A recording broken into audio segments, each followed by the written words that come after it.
Hola, curiosas y curiosos de la historia. Cualquier gobierno aspira, o debería hacerlo, al llamado estado de bienestar. Para lograrlo, debe implantar políticas y medidas que permitan el acceso de todos los ciudadanos a la educación, la sanidad, la asistencia social y a tener cubiertas sus necesidades más básicas. Pero ya sabemos que del dicho al hecho hay un trecho. En la Roma de los emperadores, el estado de bienestar se podría resumir en una frase pronunciada por Juvenal en el siglo II: panem et circenses, pan y circo. Y de ello hablaremos hoy. Pero antes, si no quieres perderte nada de nada sobre los vídeos que cuelgo cada semana, suscríbete y dale a la campanita. Soy JJ Priego, esto es Historias de la Historia, y aquí se cuenta la historia de otra forma. ¿Quieres saber más? Acompáñame.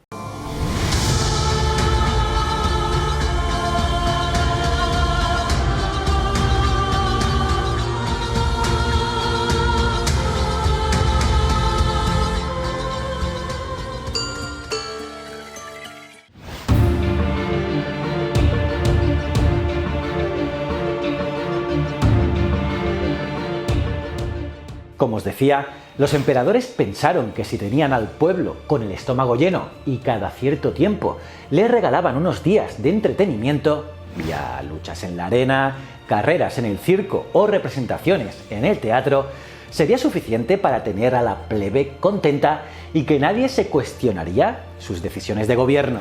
Así que siempre que no se rompiese la cadena de la felicidad, distribuir grano y celebrar espectáculos, todos contentos. Eso sí, de vez en cuando aprobaban leyes de carácter social nacidas en la mera observación de la propia naturaleza, que, tal y como están las cosas, deberíamos plantearnos recuperar. Uno de estos ejemplos fue la Lex Sionaria, la ley de la cigüeña, por la que los hijos tenían la obligación de cuidar a sus mayores. Esta ley se promulgó tomando el ejemplo de las cigüeñas. Cuando éstas ya se valen por sí mismas, pero son todavía jóvenes, se prodigan en el cuidado de los progenitores viejos o impedidos, suministrándoles comida y protegiéndolos. Qué sabia que es la naturaleza y qué poco caso le hacemos. ¿O no es así? Pues bien, se puede engañar durante un tiempo a todos e incluso durante todo el tiempo a unos pocos, pero es imposible engañar todo el tiempo a todo el mundo. Y eso ocurrió con los hermanos Graco, Tiberio y Cayo, que decidieron romper con el sistema establecido y buscar algo más parecido al verdadero estado de bienestar. Sí, querían devolverle el poder al pueblo y asegurar los derechos básicos como el trabajo y el hogar. Lo curioso de este caso es que lo intentaron en el siglo II a.C. durante la República. En teoría, un sistema de gobierno más igualitario y además siendo de familia aristocrática, ya que eran hijos del cónsul Tiberio Graco y de Cornelia, hija de Escipión el africano. Y además de la lógica formación militar y política, y gracias al empeño de su madre, también fueron instruidos en el mundo de la filosofía, lo que les permitió tener una perspectiva diferente del mundo que les rodeaba y de la época que les tocó vivir. Ambos emprendieron un viaje lleno de peligros y con pocas posibilidades de llegar a buen puerto, ya que eso de una sociedad más justa e igualitaria era bastante complicado.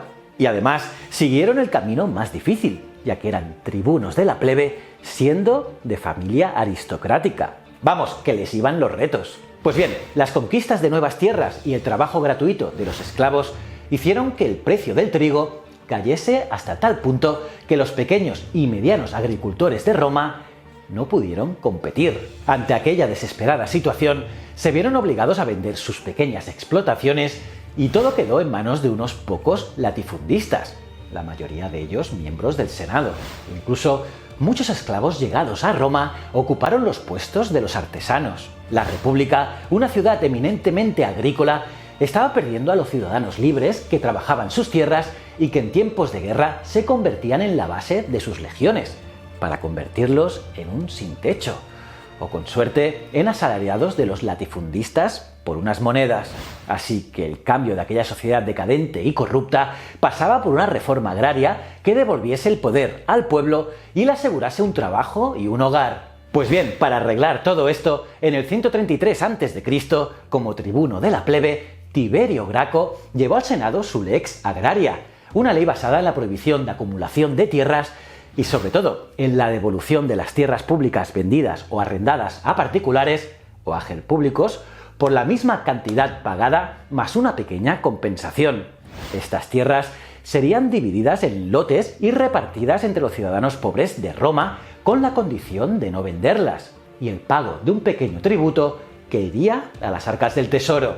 En palabras del propio Tiberio Graco, los animales del campo y los pájaros del cielo tienen cuevas y nidos donde refugiarse, pero los hombres que pelean y mueren por Roma solo tienen luz y aire. Vosotros lucháis y dais vuestras vidas para que otros naden en la riqueza y el lujo. A vosotros os llaman los amos del mundo, pero no poseéis siquiera una pequeña porción de tierra.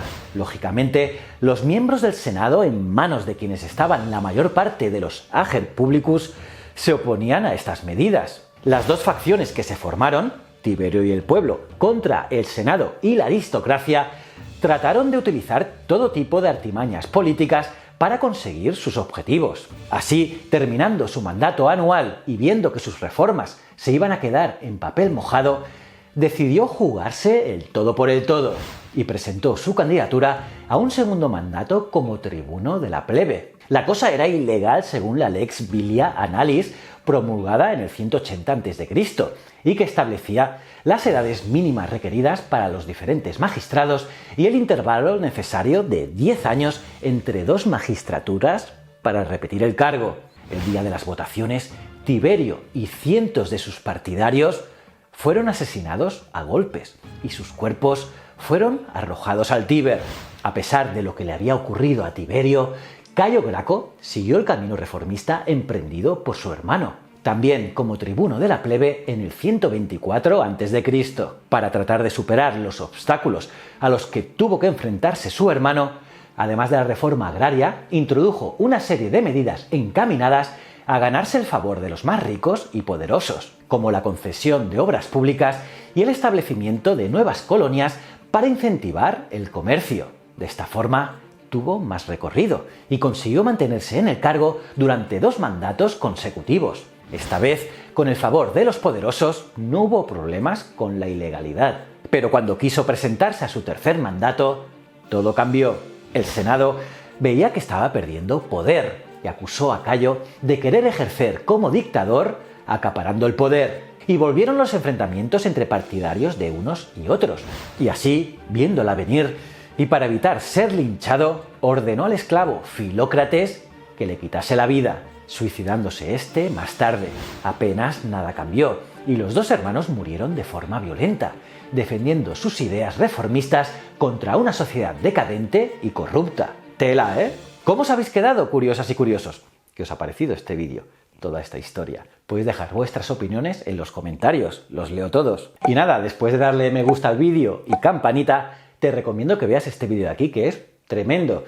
Y si no eres suscriptor, si no lo eres, pues no sé qué haces con tu vida. Dale ya a este botón de aquí. Y estos 2 botones son mis otros 2 canales. Te recomiendo que los veas y me cuentas a ver si te han gustado.